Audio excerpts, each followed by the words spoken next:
Listen up, bub. Logan has finally hit theaters, which means we're slicing into all the Easter eggs and references you might have missed in the film. I'm Sasha Pearlraver, and this is Screen Junkies News.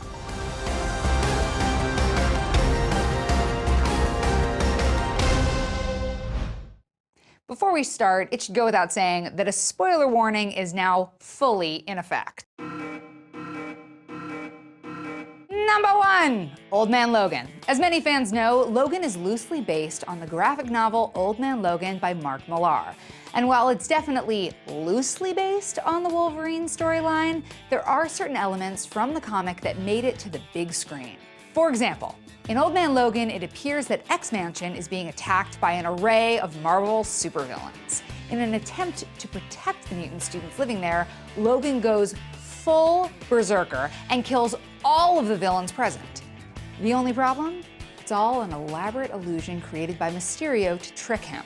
Logan snaps out of the illusion to find he has actually murdered the entire X-Men team.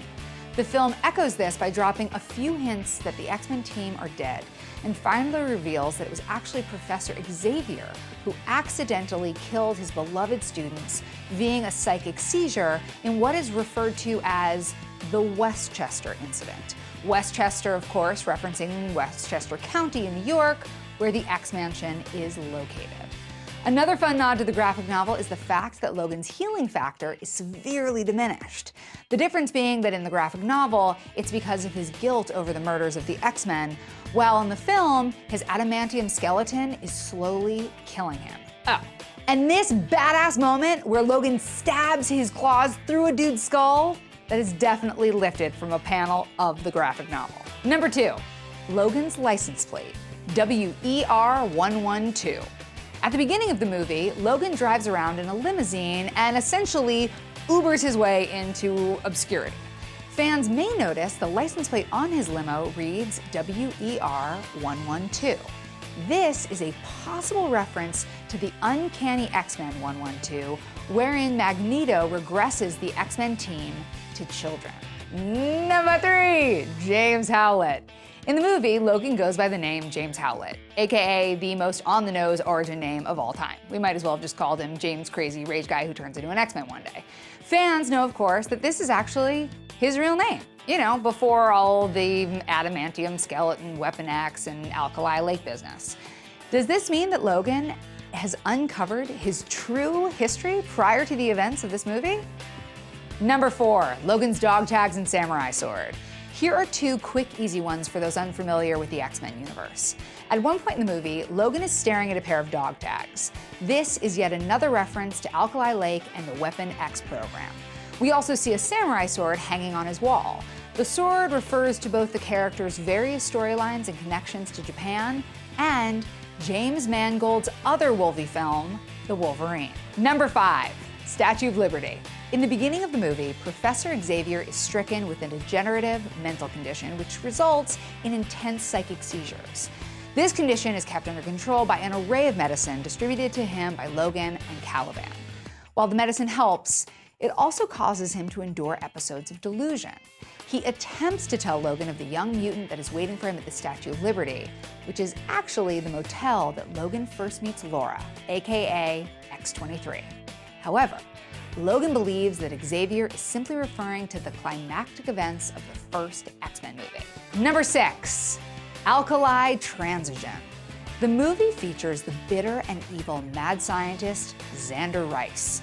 He heads up an R&D division of Alkali-Transigen, Alkali being an obvious nod to Alkali Lake and the Weapons X program.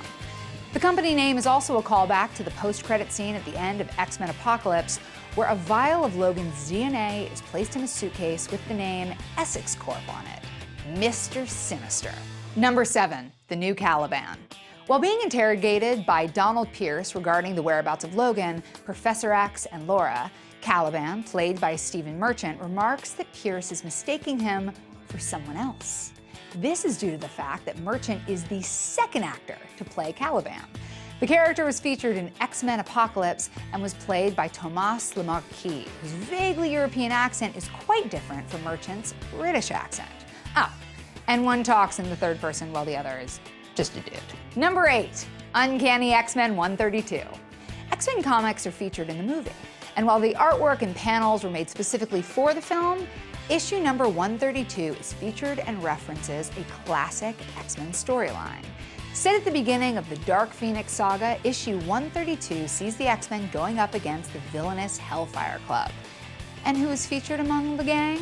None other than Donald Pierce, our favorite Reaver and Luke Skywalker wannabe. Number 9, Storm Kid. Gabriella's cell phone video reveals that each child held at the Transigen facility was conceived using DNA from other mutants. If you blinked, you missed it. But one of those children had deep brown skin and bright blonde hair.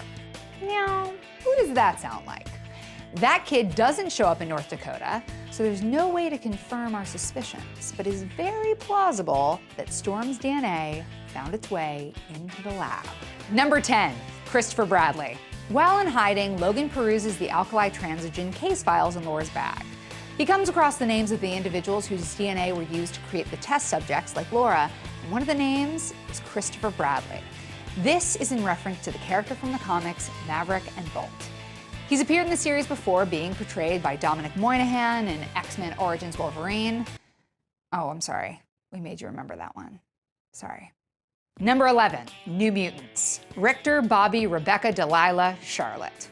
While on their road trip from hell, Laura repeats the names of the other children like her that she's trying to meet up with. A couple of the names she mentions are Richter and Bobby. Richter is a reference to Julio Esteban, Rick Richter, while Bobby could be a reference to Roberto da Costa, aka Sunspot. This might get fans excited, as Richter is a member of the X-Force team and Roberto is a member of the New Mutants. I mean, hey, who says this has to be a straightforward standalone film? Not us. When Charles references the existence of New Mutants, that may have been more literal than we thought. Number 12, The Last of Us. Video game fans out there will undoubtedly find similarities between this film and 2013's masterpiece, The Last of Us. From the tone and story to the relationship between Laura and Logan, and even this shot of them in the car, all look and feel strikingly similar to Ellie and Joel's journey. Number 13, Wolverine Costume. While some fans may be upset that we never got to see Hugh Jackman don the yellow spandex, the movie references the famous costume in a couple of different ways. We first see it via the X-Men comic books that Laura keeps in her bag, and then again in the form of a Wolverine action figure that Bobby holds up during Logan's burial. Number 14, after burying Logan, Laura turns his cross-shaped grave marker on its side to form an X. Putting aside the obvious reference to the X-Men, in Uncanny X-Men 251, Wolverine is tortured and then crucified on a giant X by the Reavers. Logan, hanging from an X-shaped cross, is front and center on an iconic X-Men cover. Referencing that moment in the film where he faces off against the Reavers seems like a foregone conclusion. So what was your favorite Logan Easter egg? And were there any that we missed? Hit us up in the comments below, or you can tweet us at SJ News. Don't forget to like and subscribe, and always click right here for more awesome Screen Junkies news.